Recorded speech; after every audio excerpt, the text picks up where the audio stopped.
Pues muy buenas, si estamos hoy aquí es para hablar de un libro que ha hecho un camino al revés, porque estamos acostumbrados a que libros de la literatura clásica contemporánea se pasen a la narración oral, a los audiolibros, pero en el caso de Clara Peñalver y su libro Sublimación, nació como una historia para el audiolibro y de ahí, tras el éxito que tuvo, pegó el salto al papel. ¿Y quién es la voz de Sublimación? Pues el actor Ramón Langa, que no podíamos haber elegido una voz mejor, ¿no? Gracias. Eso es verdad. Eso es verdad. Entonces yo creo que, Clara, tenemos que empezar hablando contigo y que seas tú la protagonista para que nos cuentes, pues eso, cuál es la semillita de Sublimación y cuál es ese recorrido que ha hecho hasta que los lectores lo tengan en sus manos y lo puedan tocar. Voy a ser breve porque si te cuento ese recorrido en la longitud que requiere, estaríamos nos 2 años todo o 3 el rato, años. sí. Pues mira, las semillas era una semilla bastante podrida, porque la historia nace del tremendo descontento que siento en un momento de mi vida con la sociedad que nos rodea. Me daba la sensación de que hemos entrado en la moda de mercantilizarlo todo. Hemos tenido la desgracia de vivir como hasta el sol se ha mercantilizado en nuestro país, ¿no? con el maldito impuesto al sol. Y al final también le estamos poniendo un valor a la vida y a la muerte, ¿no? Y eso, más las políticas ineficaces, más los políticos bultos con ojos que cada vez tenemos más, ¿no? Era como, se estaba generando dentro de mí un caldo de cultivo que o lo vomitaba en una historia o al final me acababa devorando a mí, ¿no? ¿Qué pasa? Pues que en aquella época, y es que tengo que volver a Ramón obligatoriamente, en aquella época en la que estaba con esta historia, allá por 2018, aterriza Storytel en España y la primera serie original de Storytel que escucho es Tic Tac, narrada por este señor. Y a mí me está vibrando el pecho desde el primer minuto del primer episodio hasta el último del último episodio. Y dije, yo tengo que escribir ficción para Storytel y tengo que hacer todo lo posible porque Ramón Langa le ponga voz al menos a una parte de mi historia. Y conseguí convencerlos de que me publicaran. Y bueno, pues al final la historia fue creciendo sola, de tal forma que ha acabado en librería, convertida en adaptación también a papel y la verdad es que con una acogida que todavía hoy me sorprende, con lo cual, pues ¿qué te voy a decir? Un recorrido muy chulo. Tú hablabas de ese cabreo que explota, que tiene que salir, y entonces, bueno, casualmente tú tienes un amigo, ¿no?, que te cuenta un caso real del cementerio de Granada, ¿no?, que sucede, porque la novela habla de ese mercadeo de la muerte, ¿no? Sí, en este caso era, bueno, la palabra corrupción, por desgracia, es una palabra a la que estamos con la que estamos excesivamente familiarizados. A día de hoy ya el gerente jubilado del cementerio de Granada, se jubiló hace muy poquito, me cuenta que en los años 90 él vivió una situación de corrupción entre el ayuntamiento y el cementerio tan bestia que incluso necesitó llevar escolta. O sea, estuvo amenazado de muerte porque empezaron a aparecer una serie de sueldos ficticios que él decidió denunciar y al final pues se le dio la vuelta a la tortilla, ¿no? El que acabó más fastidiado fue él. Me cuenta esta historia, en esa misma conversación me habla de un funerario francés que está intentando vender la patente para convertir a los cadáveres en gas y bueno, ahí se empieza a generar un caldo de cultivo en el que esa mierda que yo ya tengo en la cabeza es como que se asienta perfectamente, ¿no? Claro. Y el único problema, pues que yo siempre he sido muy de presente, de mis narraciones siempre han sido muy, pues eso, en el año, en el día casi en el que vivo, ¿no? Y una historia tan podrida como la que tenía en la mente necesitaba irse hacia un futuro en el que todas las semillas que ya tenemos degeneraran de un modo descontrolado. O sea, que el nacimiento fue un café literario con mi gran amigo José Antonio y acabó materializándose en sublimación. ¿Y por qué Storytel? Clara, ¿por qué Storytel? Porque lo hacen muy bien. Porque en Storytel tienes audiolibros normales, es decir, libros que salen a la venta y que son narrados, muy bien narrados, para ser escuchados, pero es que además le tienen un cariño especial a la ficción y a las creaciones desde cero, y invierten en tiempo, en esfuerzo y en dinero en que las producciones sean impecables, ¿no? Hay muchísimos que hacen esto, pero yo a día de hoy la calidad que encontraba en Storytel todavía no la encuentro en otros sitios. Y luego aparte porque trabajar con ellos es un gustazo. Es que yo tengo incontinencia de ideas y muy pocas veces me han dicho, ¿te quieres callar y sentarte ahí y quedarte quieta? O sea, me escuchan, a lo mejor luego hacen lo que quieren, ¿no? Pero por lo menos me siento muy escuchada. Y porque tenemos que dejar clara una cosa, ¿no? Que los audiolibros, esta literatura narrada, no se ha inventado ahora, ¿verdad, Ramón? Sí. El origen de la literatura, además, está en la narración, en la oralidad. Y tú antes hablabas, fuera de cámaras, del duro trabajo, ¿no? Que es ponerle la voz a un audiolibro. ¿Cómo ha sido tu experiencia? Es muy duro porque para empezar, estás estático, sentado en un sitio estático. Yo procuro estar en una posición entre de pie y sentado, porque si estás sentado del todo, el diafragma se oprime. Si estás de pie del todo, son muchas horas y la circulación en las piernas empieza a molestarte. Entonces yo tengo una especie a medio camino. No obstante, tienes que estar sentado, porque el micro lo recoge todo. Claro, cuando empiezas a dar matices y a hablar bajito, a hablar alto, te lo recoge todo. Entonces cualquier movimiento hace ruido y se cuela y hay que repetir, con lo cual tienes que estar completamente estático lo más que puedas, y yo soy muy de moverme, sobre todo si estoy interpretando, a no ser que tenga que interpretar a algún personaje muy económico, yo suelo ayudarme con el cuerpo, con los gestos, me muevo mucho al narrar, ¿no? O al locutar, y entonces es muy duro, estás estático, hablando, pronunciando perfectamente, dentro de no ser un redicho, que es otro ejercicio muy difícil, que se entienda todo, pero que no esté todo dicho, sino que haya interpretación y haya naturalidad en los personajes, ¿no? Y son muchas horas. Y entonces es muy cansado. ¿Y tu papel en Sublimación, para quien no lo sepa, cuéntalo? ¿Cuál ha sido tu papel? Bueno, yo he narrado parte del libro porque ha habido una narradora que ha narrado otra parte del libro. Paula Iwasaki, Iwasaki, importante, que es la voz de la muerte. Exacto.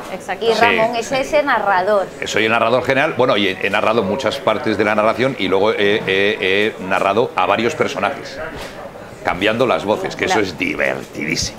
Sí. Es decir, eso es como...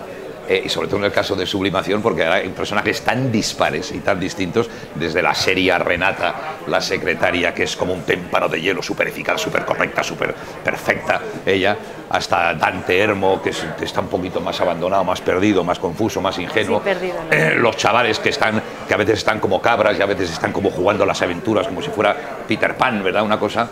Y entonces cambias mucho los tonos. Y eso es muy divertido porque es como doblar como poner la voz a dibujos animados. Tiene un símil ahí. Ha sido divertido ese trabajo, pero tú también te lo has pasado de maravilla leyendo Sublimación. Sí, claro. Es que yo cuando narré Sublimación no narré toda la novela, narré la parte que me correspondía a mí. Pero luego Clara me regaló el libro y me lo dedicó, que es una dedicatoria preciosa, por otra parte. Y entonces me lo he leído recientemente, enterito, y es absolutamente apasionante, porque había cosas que me había perdido al narrar el libro. Y es absolutamente apasionante. Es un libro que, por si no me lo preguntáis, yo lo quiero decir. No, porque yo te quería pedir que no sea la autora quien cuente el argumento de Sublimación. Sí. Me gustaría que tú contaras a la gente que nos está viendo de qué va Sublimación. Vale, ahora lo voy a contar. Pero primero quiero decir que para que no se me olvide, porque es muy importante. Tú sabes que cuando te acuestas por la noche o te pones a leer un poquito antes de dormir, que es muy típico y lo hacemos muchas personas, pues lees un poquito pues para entenderte y para que te vaya entrando sueño, ¿no? Esa cosa que ya me está entrando sueño, cierro el libro y me duermo. Este libro es al revés. Este libro no es un somnífero, es todo lo contrario. Te pones a leer el libro y ya no te puedes dormir. Empiezas, sigues leyendo y es un libro que luego tienes que coger otra cosa si te quieres relajar. O sea que es un libro de una actividad febril. Bueno, pues el libro básicamente trata de el negocio de la muerte. Hay una empresa que es el Banco Central de Finados, que es muy importante, que cogen a los cadáveres y los subliman, es decir, los meten en unas máquinas, los convierten en gas y los lanzan al espacio, y eso se ha convertido en un negocio muy lucrativo, y es obligado a hacerlo. El que no puede hacerlo, le quitan los cadáveres, los hacen piezas, tal y cual, y hay otros que clandestinamente entierran a sus muertos, que está prohibido, y si los cogen pues tienen unas multas o los incineran de otra manera y tal, ¿no? Y esa es la trama fundamental, que es la gran corrupción ya llevada al límite de la sociedad. O sea, es un mundo corrupto, donde el que no es corrupto es un bicho raro. Y es una crítica, yo creo que es una crítica al sistema, porque yo creo que en el mundo, unos países más, otros países menos, pero el planeta en general es una bola de corrupción. Por eso cuando todos hemos dicho es una novela, no, esta palabra que está tan de moda, ¿no? La distopía. La distopía, sí. Que bueno, la pandemia además la ha vuelto otra vez. Claro, es un mundo distópico, pero Clara, desgraciadamente no es tan distópico. Pues mira, yo tenía la sensación de que al vomitar lo que tenía en la cabeza me iba a sentir muchísimo mejor. Se coló la pandemia en medio, que provocó muchos cambios en la historia ya de por sí, pero es que cuando se publica Sublimación estamos viviendo las miles de muertes que hay en Brasil, que estoy convencida de que eso es una limpieza encubierta por una pandemia. Y las piras funerarias en la India, que no se me olvidará una imagen, de hecho creo que la vi en El País, de un hombre caminando entre fogatas inmensas, cubriéndose el cuerpo, porque claro, al final la temperatura que había ahí dentro, o sea, me he dado cuenta de que iba tan poco desencaminada que a día de hoy ya ni siquiera soy capaz de valorar qué efecto ha tenido en mí escribir esa historia. No sé si me ha hecho todavía más consciente del mundo en el que vivimos, o si me ha limpiado un poquito la mente. Es que catarsis. No, sí, es que hay una catarsis. Es que no bueno, sé. Quizá ese personaje de León, ¿no? Que es el héroe, es una figura de un héroe contemporáneo, tal ¿no? cual, sí, tal cual. Es la figura liberadora de la novela, ¿no? Es la que sufre, pero a la vez es la que está llena de esperanza. De una forma limpia, porque todos, al final, en la historia todos subliman. Todos tienen grandes problemas que intentan apartar, con el caso de León o con lo que ocurre dentro del Banco Central de Finados. El único que tiene de verdad un objetivo limpio, puro, es él. Sí, y además puedo añadir una cosa que como característica, digamos, gráfica, León en el fondo es Peter Pan. No Peter Pan en el sentido de los Peter Panes, gente inmadura que no quiere crecer. Es el Peter Pan porque es el que mantiene a los niños a salvo, es el que los tiene apartados de los adultos, en este caso los adultos es la corrupción del sistema, ¿no? Y los tiene protegidos con una madurez, o sea que no es el Peter Pan inmaduro. Entonces es el juego del Peter Pan, el bueno de la película, que además preserva a esos niños del mundo que les rodea. El mundo que les rodea es el mundo adulto, que es un mundo de corrupción. Sobre todo las diferencias que hay de la gente que vive bien, que es la mínima, a la gente que vive mal, que es la máxima. Y dentro de la gente que vive mal hay otro mundo de corrupción abusando de esa gente suya que es la que vive mal, ¿no? Sí, es decir, es el planeta Tierra hoy en día. Es una representación, bueno, llevada a un extremo, ¿no? Pero a veces los extremos están tan cercanos ya, los tocamos tanto. Sois protagonistas del texto, de la palabra. Para quien todavía no se haya acercado a Sublimación en el formato papel o en el formato audiolibro, contad, por favor, qué diferencias y en qué momentos recomendáis uno y en qué momentos recomendáis el otro. Uy, qué pregunta más curiosa, no sé si se... Es una pregunta difícil porque yo, por ejemplo, recomiendo a la gente que escuche el audiolibro. ¿Entiendes? Porque, quieras que no, el audiolibro... Hombre, yo particularmente soy más lector. Yo particularmente estoy educado, soy analógico total.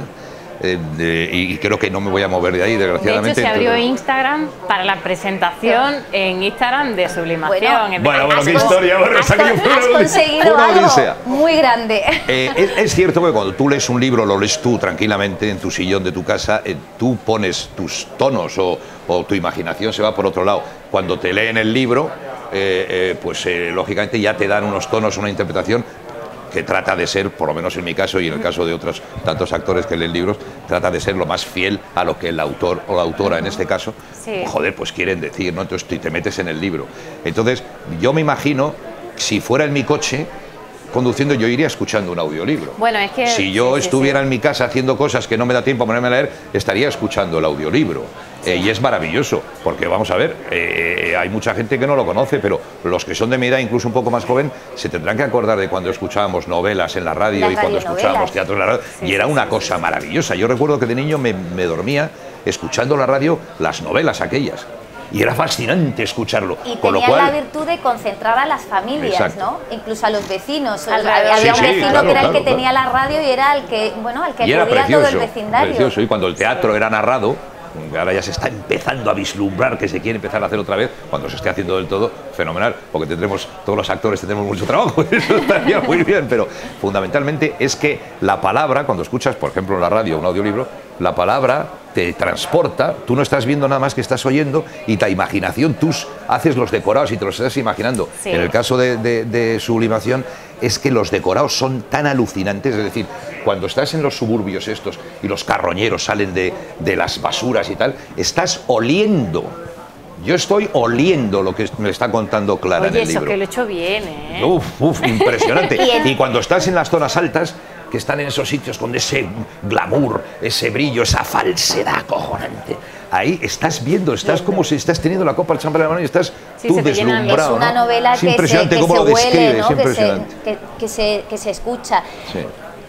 Quizá, Clara, para ti habría que cambiar la pregunta, porque tú escribes directamente para Storytel y luego tienes que darle forma a la novela. Es una adaptación, entonces yo creo que mi respuesta, como la autora, yo creo que depende de hasta qué nivel te quieras implicar en la historia. Es decir, cuando tú lees una novela, te vuelcas absolutamente.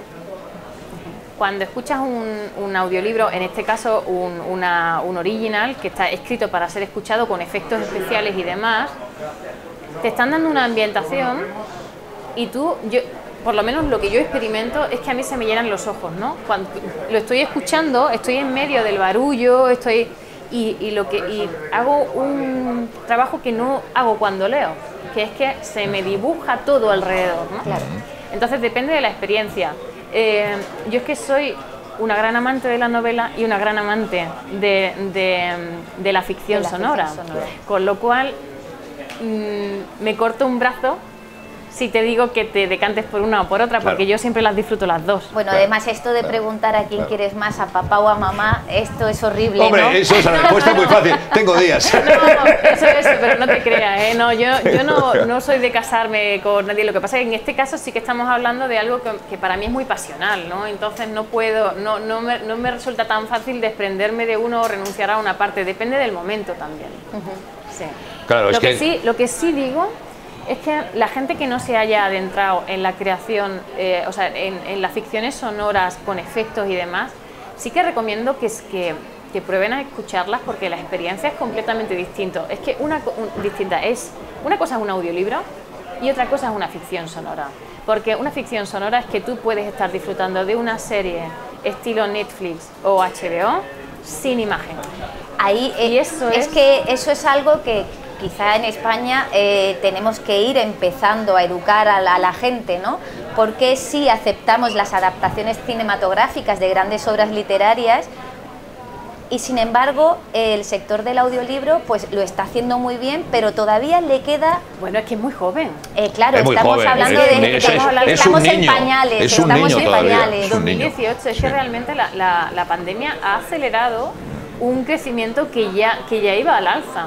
O sea, es comprensible. Hombre, cuando salió el ebook, la gente tardó muchísimo tiempo en aceptar el ebook. Ahora mismo hay muy poca gente que no se vaya de viaje y que lleve un e-reader. Claro. O sea, bueno, sí, además yo como soy de los que me voy de viaje, me llevo los libros. Yo los compro en el sitio y así luego vengo cargada. Pero por eso pesa tanto la maleta. Pero bueno, ahora ya, pues eso, es jovencito, pero solo Storytel ya tiene 4.000 historias, ¿no? Y tiene 50 originales, 50 que han nacido para Storytel. En 5 años nada más. En 5 años. O sea, el nivel de producción que tienen es brutal. De hecho, o sea, cuando tú te das cuenta de cuando un negocio funciona o cuando un negocio va por el buen camino, porque empiezas a encontrar especialización en determinados sectores. A día de hoy ya hay productoras especializadas en audiolibros, ya hay actores especializados en ficciones sonoras y audiolibros.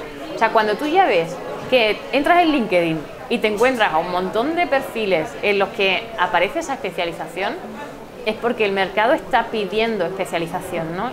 Y cuando el mercado pide algo es porque el mercado está creciendo bastante. Y Ramón, en ese sentido, oye, tú tienes anécdotas porque tú ya la ficción sonora la trabajaste, ¿no? La trabajé, la ficción sonora. Yo intenté hacer audiolibros con otros grupos de actores y narradores y locutores y hace 30 y bastantes años lo intentamos, con la idea de leer para los ciegos, todo este tipo de cosas, y no terminó de cuajar. Años más tarde lo volvimos a intentar. Leímos unos libros que no me acuerdo quién era la autora y la que lo producía todo esto, lo promovía, mejor dicho, no recuerdo el nombre de ella, que leímos un libro, leí yo otro, leyó Carlos Hipólito, el actor ese tan bueno, y tampoco llegó a cuajar. Y cuando empezó todo esto hace unos años y dije, anda, mira, pum, pum, pum.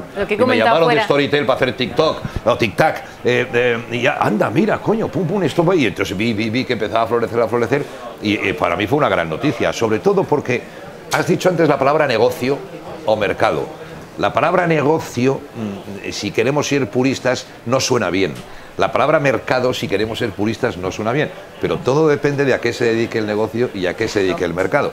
Entonces yo creo que el negocio de la cultura, hombre, lógicamente la gente que escribe, la gente que narra, la gente que edita, la gente que tal, tiene que vivir y tiene que ganar dinero.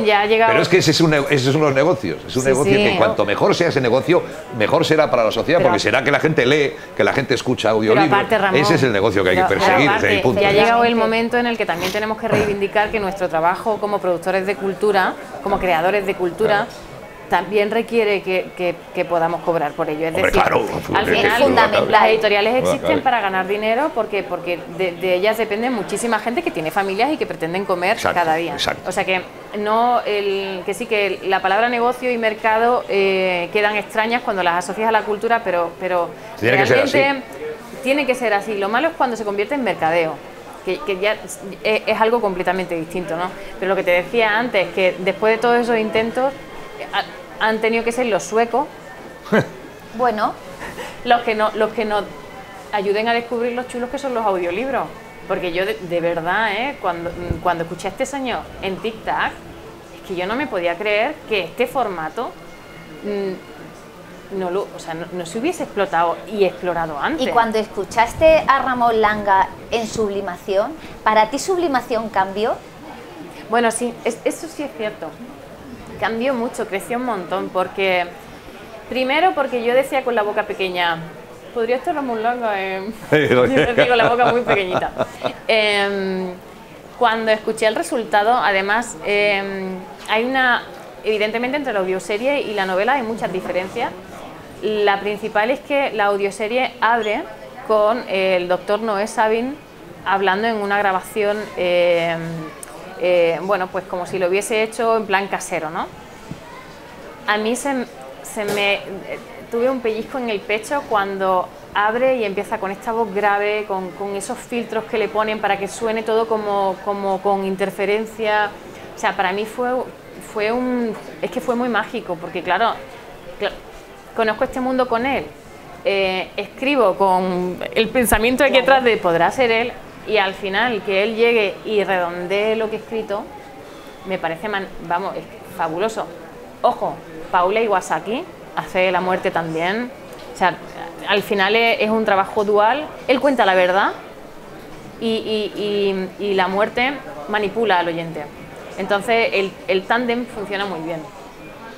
La muerte, dicho sea de paso, es que tiene unos tonos. Yo de verdad, yo quiero recomendar, que tampoco se me olvide, o lo lean o lo escuchen, pero no se pierdan Sublimación, porque es que de verdad van a pasar, o sea, me lo van a agradecer toda la vida. Bueno, ya que lo ha escrito, mucho más. La muerte tiene unos momentos de una ironía y de un humor. Y además se lo pasó muy bien. Pero el humor, claro, de la muerte, ¿entiendes lo que te digo? Sí. Y es que tú te encuentras riéndote, y yo digo para mí, qué morro tienes, Clarita. Porque es bárbara, lo de la muerte sí, es brutal. Es que cuando descubrí que era la muerte la que estaba ahí, me lo pasaba muy bien, porque el día que me tocaba episodio en el que hablaba más la muerte, decía, hoy me pongo muerte. Y me sentaba, y entonces a lo mejor, claro, me meto también en el personaje, porque al final es un narrador personaje, me meto también en el personaje y iba soltando ironías también por la casa y me decían, ¿pero qué te pasa hoy? Y yo, porque soy en plan muerte. Soy la muerte. ¿Qué me va a pasar? ¿Le puedo hacer una pregunta yo acá? Como, por supuesto. Cuando estáis escribiendo, claro, porque yo me imagino el trabajo de los escritores, que debe ser la leche, ¿no? De concentración, de dedicación, de esfuerzo, de documentación, de horas y horas ahí pariendo, soledad, tal y cual, soledad, de un sacrificio tremendo.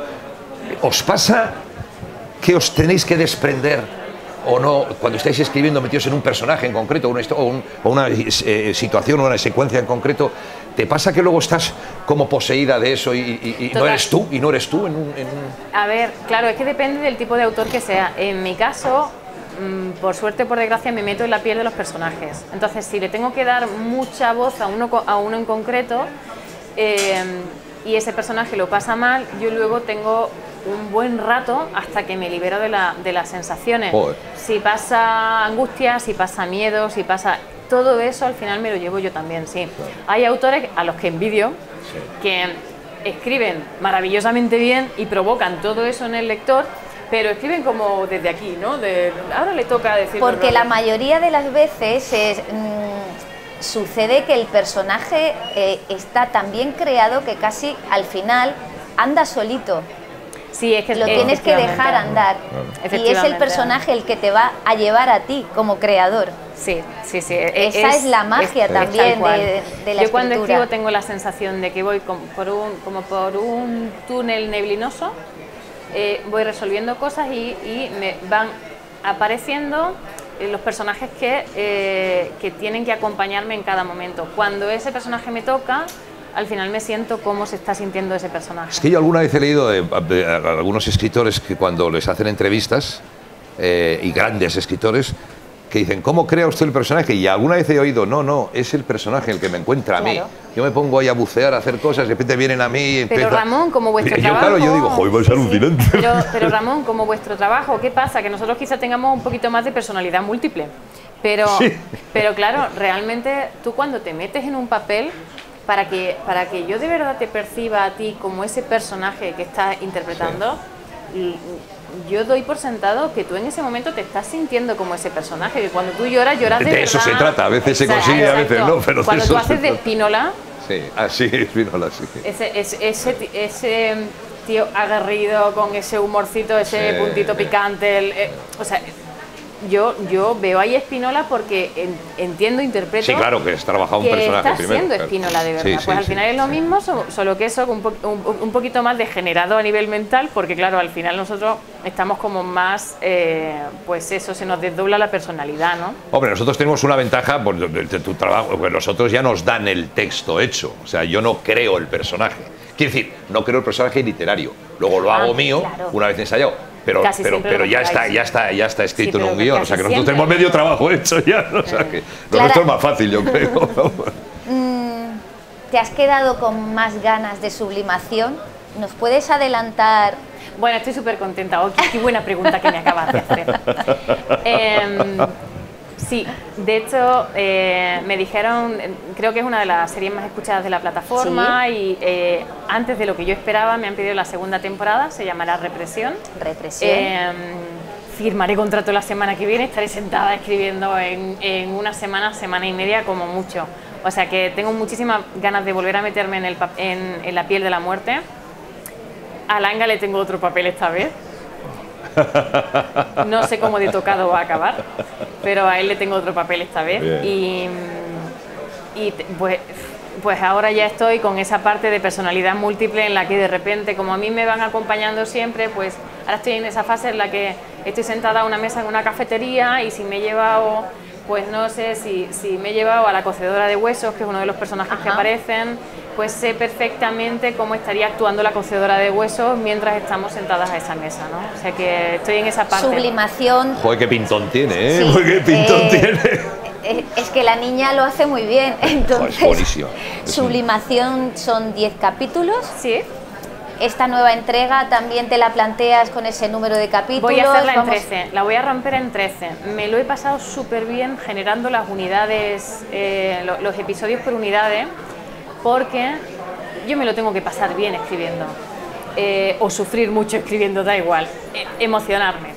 Y me mola mucho la obligación, o sea, a lo que te obliga el episodio, que es a crear un arco narrativo que te atrape episodio tras episodio. Con lo cual, como me va la marcha, pues al final en lugar de 10 voy a poner 13 para tener todavía más tensión narrativa todo el rato. Y el trabajo que ha hecho Ramón con Sublimación, claro, le ha dado vida, ¿no? Más allá de la primera percepción auditiva, le ha dado otra vida. ¿Te ha sugestionado o te va a sugestionar a la hora de emprender esta nueva entrega? Totalmente. O sea, claro, él antes contaba la verdad e interpretaba a las voces masculinas. Mi intención ahora es que interprete a las voces masculinas, pero que además sea otro narrador. O sea, al final los narradores van a ser dos personajes también. Porque en la primera presentación le pregunté, oye Ramón, si escribiera para ti, ¿qué tipo de personaje te gustaría ser? Y ya me dio muy buenas pistas, no vas a ser ninguno de los que me dijiste, pero vas a ser una mezcla de todos ellos. O sea que sí, vas a estar un poquito desequilibrado, con tendencia a la violencia, en fin. El personaje de mi vida. Y a mí me gustaría también que de esta charla quedara claro una idea, ¿no? Quedara clara una idea, que es la de no estamos hablando de una literatura de segundo nivel, estamos hablando de literatura. Estamos hablando, perdóname que te interrumpo, no te interrumpo. No, es que vamos a dejar de literatura claro la idea, top ¿no? 10, estamos hablando de literatura a lo grande. O sea, estamos hablando de una autora sublime, valga la redundancia, sublimación. Sublime, yo creo que va a ser una autora de un gran éxito y te vas a hacer una estrella de la literatura, porque es que no puede ser de otra manera, es que lees, oye, yo leo a gente muy buena de toda la vida, autores maravillosos, consagradísimos, superestrella, y cuando yo he leído Sublimación, es que dice, pero ¿cómo se puede describir las cosas de esta manera? Ya te he dicho, el ejemplo es que yo estoy oliendo la basura de la calle. Sí, pero yo quería ir un poquito más allá, quería ir para esa gente que pueda pensar que... que no es un folletín. Ahí voy, que un no. audiolibro no es literatura, que escuchar no tiene el mismo nivel pues, que leer. Mira, como licenciada en biología y bastante obsesa con el tema de la neurociencia, al final los circuitos cerebrales que se activan las zonas cerebrales que se activan son muy parecidas a las que se activan cuando uno lee. La imaginación se activa de la misma forma que cuando lees. La única diferencia es que habrá unas zonas que estén más encendidas cuando lo analiza, habrá unas zonas que estén más encendidas que otras, ¿no? Pero la experiencia se asemeja muchísimo a la lectura. Es más, a mí se me pone la piel de gallina exactamente igual si estoy leyendo una gran escena que si la estoy escuchando, ¿vale? Y luego, aparte, que la gente también sepa que se está invirtiendo mucho esfuerzo, mucho cariño, mucho dinero, sobre todo porque al final hace falta dinero para hacer este tipo de cosas, en que las producciones sean de una calidad extraordinaria, y eso yo creo que Storytel lo está dejando claro, pero desde el minuto cero, vamos, desde el minuto cero con este señor. Yo tengo que decir, contestando a la pregunta ahora más concretamente, que no por leer la novela o escucharla es literatura menor, el escucharla en lo absoluto. La literatura es lo que está escrito, se diga, se vea, se lea, aparte es lo que está escrito, ¿no? Es literatura de primer nivel. Necesita historias. Y yo creo que lo importante es que esa historia esté bien contada independientemente del medio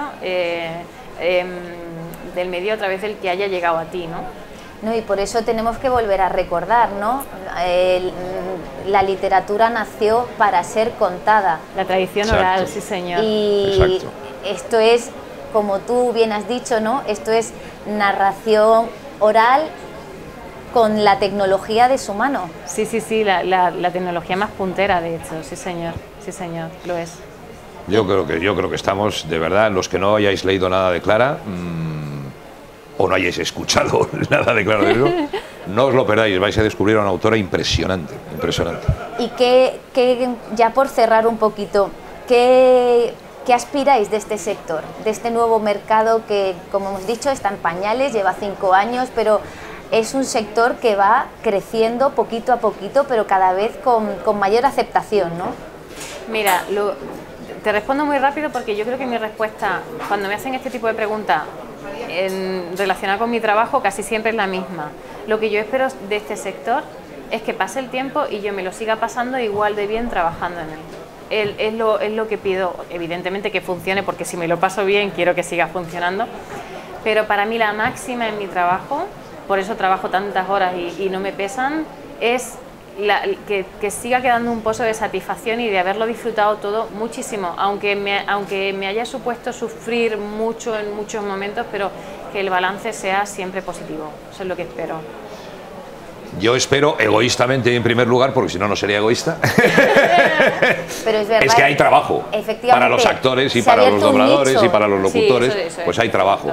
En segundo lugar, hay gente que no es adicta a leer, desafortunadamente, pero sí le gusta escuchar, con lo cual es maravilloso, porque por lo menos a alguien le estás difundiendo la cultura, que es yo que para mí, desde luego, hoy en día es las únicas revoluciones pendientes que quedan son las de la educación y las de la cultura. Para mí no hay otras revoluciones ya pendientes desde mi punto de vista, ¿no? Claro. Y entonces es grande que gente que no lee o que le aburre leer y que no tiene, pero sí le gusta escuchar la radio, escuchar música, pues puede escuchar un audiolibro, que para él es mucho más fácil y ya le estás metiendo la cultura.